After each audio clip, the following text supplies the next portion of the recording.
So this is going to be another movie review. This one's called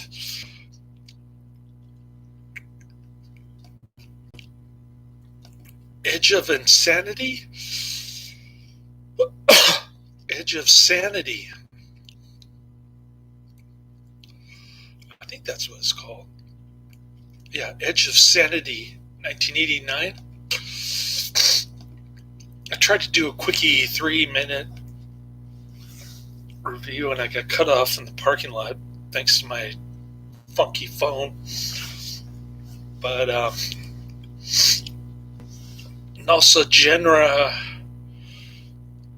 cults asked me if I had seen this, and the answer at the time was no, I hadn't until now. It's the prostitutes look like they're dressed up in 80s Madonna clothes. And there's a gay bathhouse scene, which is quite bizarre. Anthony Perkins is kissing the guy with the eye makeup towards the end.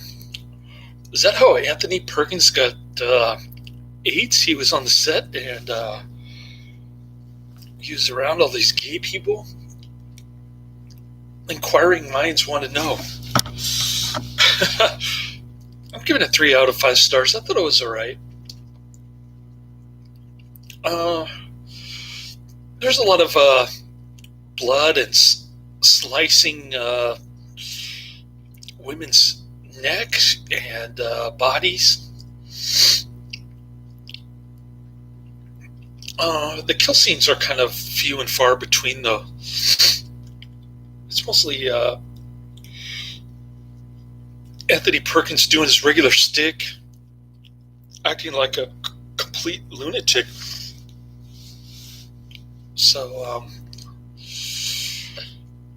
it starts out with him as a boy. He's spying on his dad.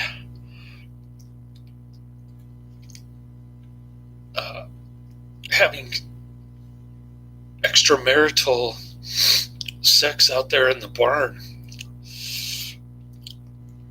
It looks like dry humping to me, but lots of nudity in this. In fact, Anthony Perkins at one point says, your flesh is very white or something. It's all white women. Not attractive to any of them. But it might be your thing, I don't know. To each his own, I guess. Anyways, he's looking at the barn. His dad cheating on his mom with some Jezebel out there in the barn hay.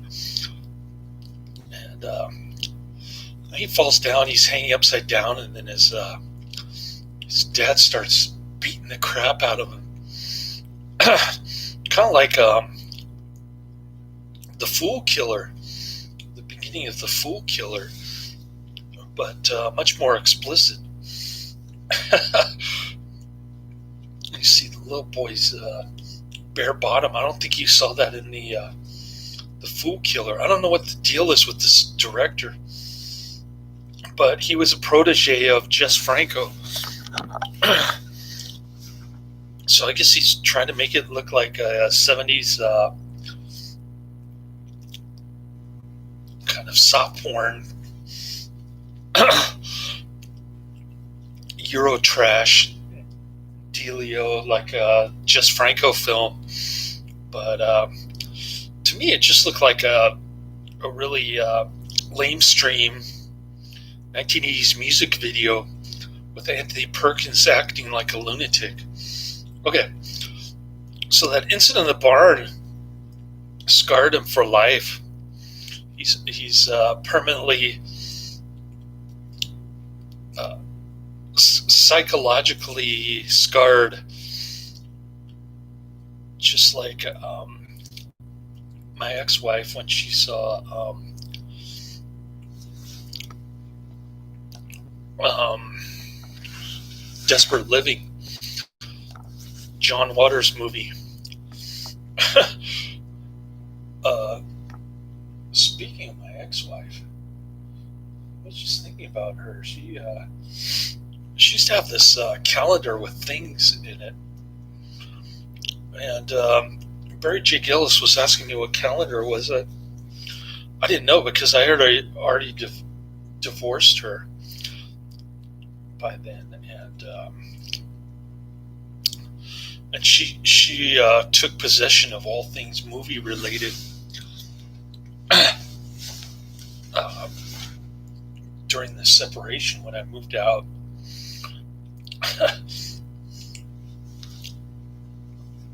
But I wanted to show you this. This is what I got from.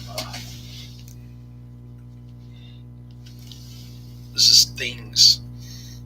This is what I got from Barry J. Gillis on. It's the back of the Cinema Sewer collector's edition.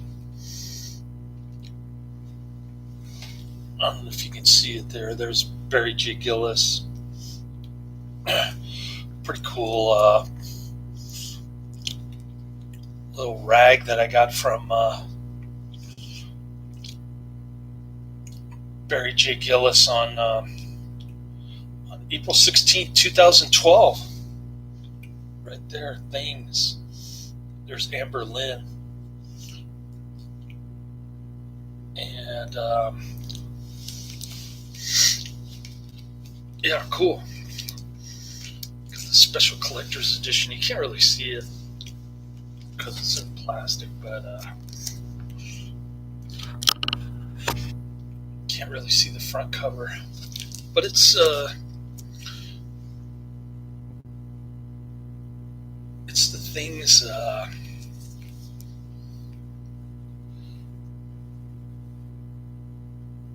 rag. Pretty cool. Glad I hung on to it. It's probably worth about the same as it was in 2012, $4.95. And it's got some damage up top here, so it's not even mint condition, even though I left it in the plastic.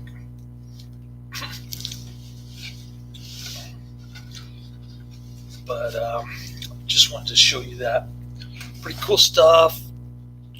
Back in the day when Barry J. Gillis and I were sort of online chums, he was telling me to get the Nick Zed movie, so I sent a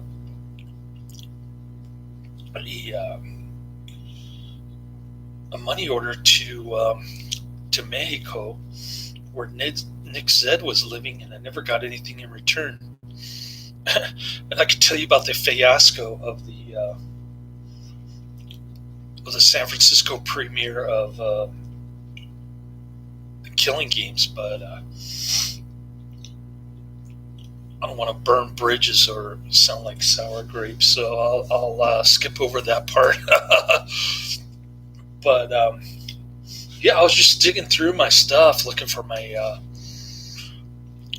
vision prescription from 2 years ago. My eyes keep getting worse. I need reading glasses and some upgraded night driving glasses. I'm slightly nearsighted. Probably gets worse every year. I haven't had a vision checkup for a couple of years, but I was looking through my drawer for that prescription, and I came across this. Cool. I forgot that I even have it. I think I still have the Wicked World DVD. So he used to send me lots of free stuff, and then I guess he got sick and tired of it, and he started to resent all this stuff that he was sending me. or all the freebies that I was getting. But he did post a comment a few days ago on the Killing Games movie review, so just wanted to share that with you. It's kind of ironic that I came across a couple things from him this week, but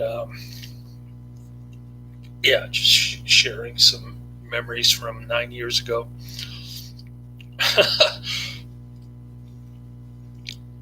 Anyways, getting back to the movie. So after that traumatic experience in the barn, Anthony Perkins is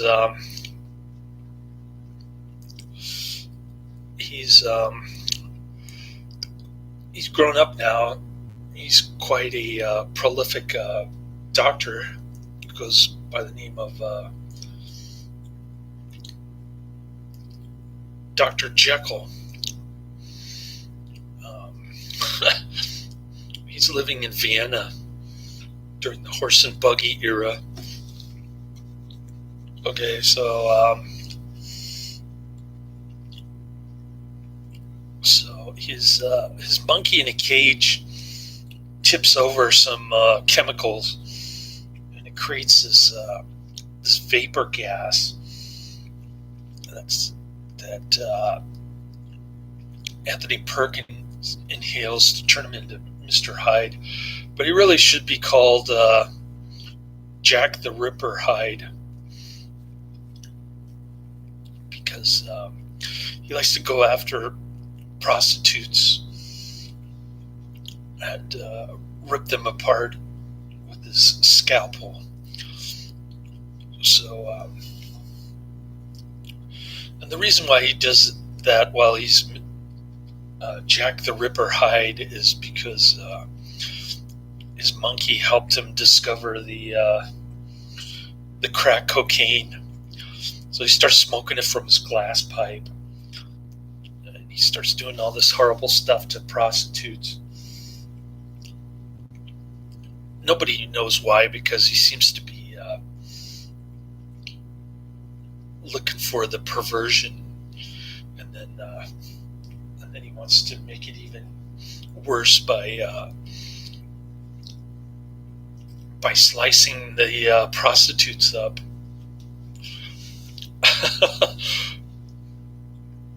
I guess he's just completely crazy, like in the Realm of Senses movie.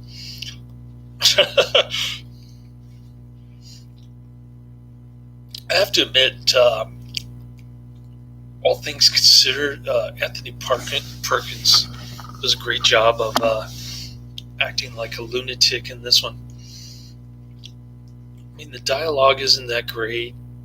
Like I said, it looks like a big budget music video from the 80s. And anyways, so he's continuing to do this. His wife wants to know what's going on, because he's never home at night. He's out there busy playing Jack the Ripper Hyde while high as a kite on crack cocaine, smoking that glass pipe.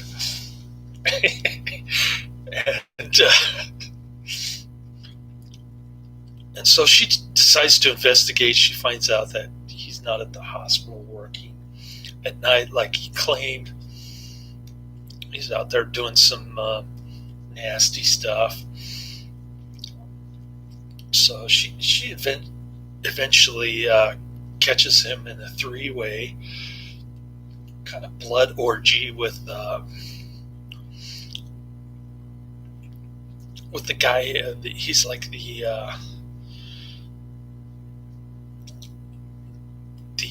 main door guy for the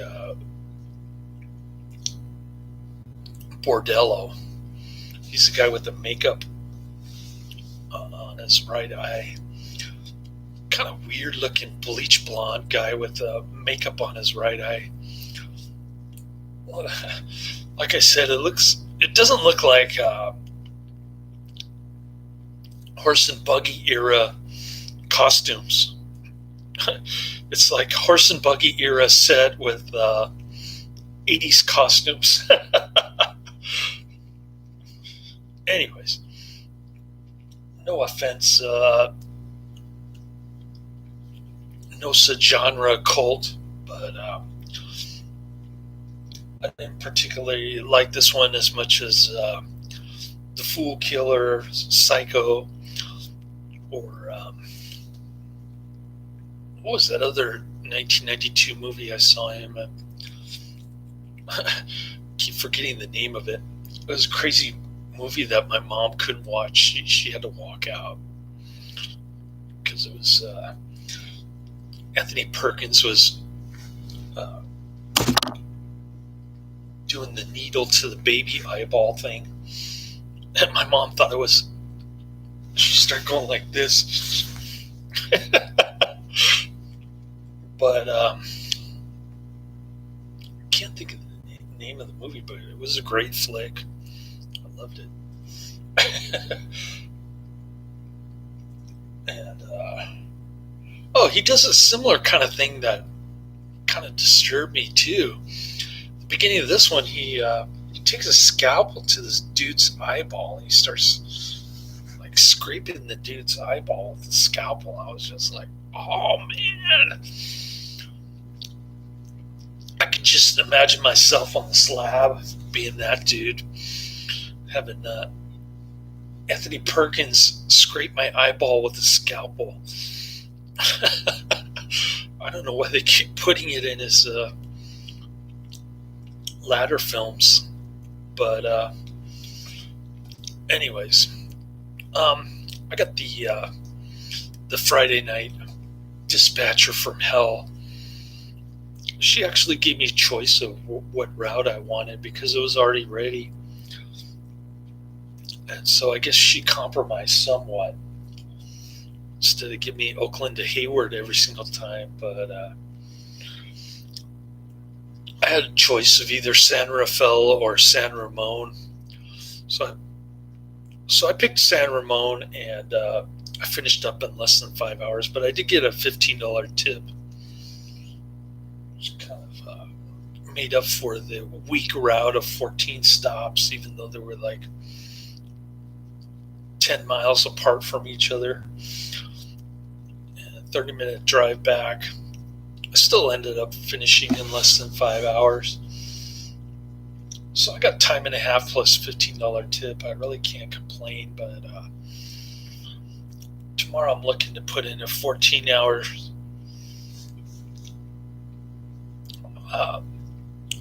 deal. I'm hoping they'll give me three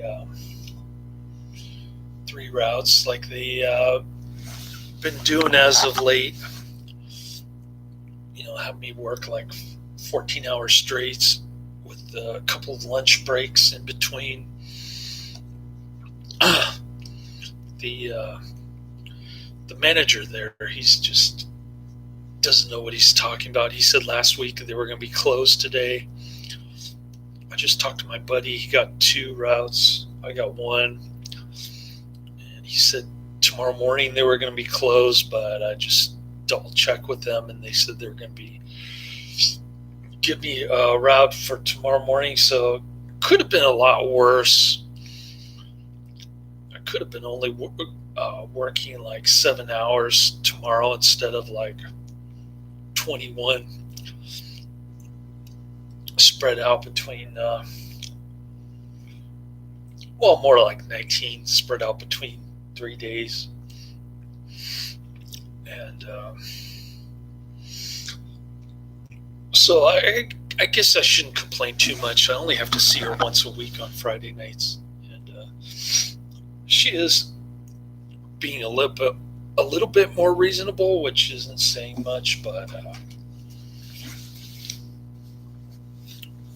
I'll take whatever I can get. I can't make the decision on where I'm going anymore. If I did, I'd be going to San Jose every time, every single route, which was what she was doing before, but not anymore. She did the polar opposite bait and switch on me. So enough about her. But there's a 19-year-old on Tinder who's having trouble paying rent. I'd like to tell her to move in with me, solve that problem. But she's a little slow about actually meeting me. Her face looks kind of weird, but she's definitely petite, like very small, which kind of appeals to me. I don't know why I like small women, but yeah, everybody's having trouble paying rent these days with the lockdowns here in California. Gruesome Mussolini decided to flush the economy down the toilet based on his pseudoscience, or his perception of science. So that's what we're stuck with until he actually gets recalled, which looks like it's going to be happening this year. And good riddance to bad garbage right there. I hope he gets recalled like Gray Davis. But that's the end of my review. I just wanted to get that in, show you my magazine, the things, special collector's edition. I'm going to hang on to it as a collector's item, and then when I die, my son will go, "What the heck is this?" But I might actually outlive him with all the supplements that I've been taking. Anyways, cool. So that's the end of my review. I've got like 5 movies coming on Tuesday from Netflix, and I'll keep chugging through the AIP ones for you. Laters.